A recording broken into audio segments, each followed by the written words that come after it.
No. On we go. Now we go to great lengths to get incredible wildlife shots on the One Show. Yeah, but our One Show farmer, Kate Bevan, chucking herself off a hillside to soar alongside birds of prey, well, that shows real dedication.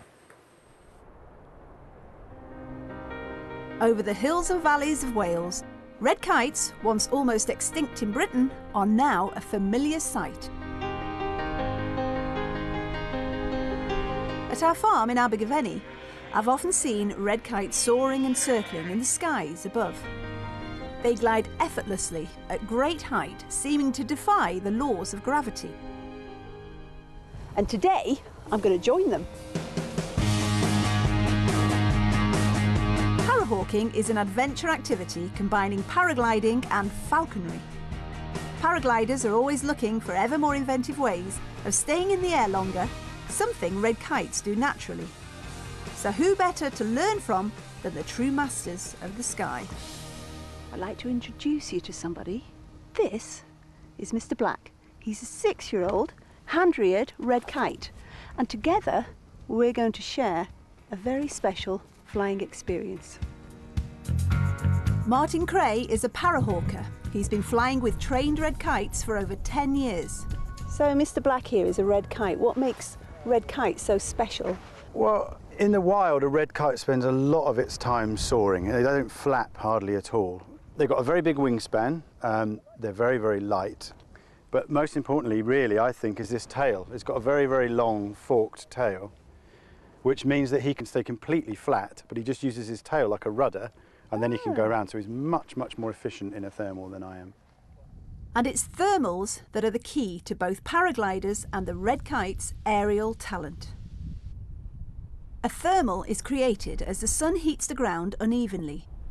Where the ground is hotter, columns of warm air rise into the atmosphere, which acts like an escalator in the sky for birds of prey. And today, hopefully for us too.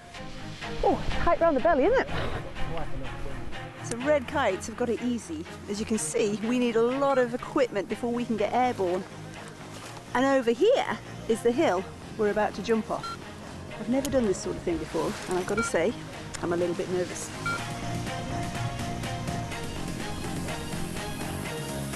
Ooh. Ooh. Oh, wow! Those sheep look tiny. Once we are safely airborne, Mr. Black is released and will hopefully guide us to the thermals. Oh, there he is. Oh. However, it seems that Mr. Black has other ideas. He's just sitting on the edge there. That's no good to us. I know. Oh, Mr. Black. After taking in the view for a moment, it wasn't long before Mr. Black was back in action. Whoa, nice one. Hopping from thermal to thermal, Mr. Black is cushioned by parcels of warm air and can soar to a great height. And we're right on his tail. Once you blow. Wow! Woo. This may be a thrill-seeking ride for me, but for many birds of prey, it serves a very useful purpose. They spend most of their time hunting from the air. Flapping their wings would burn a lot of energy. But hitching a ride on a thermal dramatically reduces their calorie consumption. Primarily scavengers, red kites feed on small mammals. They harness the power of the thermals to scour a vast area for food. Mr. Black may be able to stay up here for hours on end, but with the wind picking up, we can't. So it's back to earth for us, with a bump.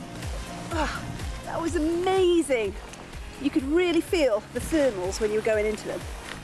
And to share the flying space with that red kite, I feel very privileged.